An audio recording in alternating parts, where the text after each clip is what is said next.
आज मैं आपके लिए लेकर आया हूँ दुनिया की 3 सबसे पुरानी चीजें जिन्हें देखकर आप भी बोलोगे। क्या है?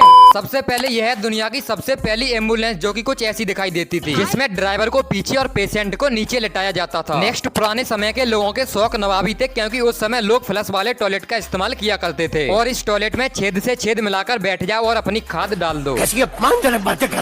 खाद नीचे गिरते ही बहते हुए पानी में फ्लश हो जाती थी। नेक्स्ट, ये है 800 साल पुराना चश्मा। जी हाँ, ये चश्मा कनाडा के द्वीप पर मिला था। इस वाले चश्मे का उपयोग बर्फ से रिफ्लेक्स होकर आने वाली सूरज की चमकीली रोशनी से बचने के लिए किया जाता था।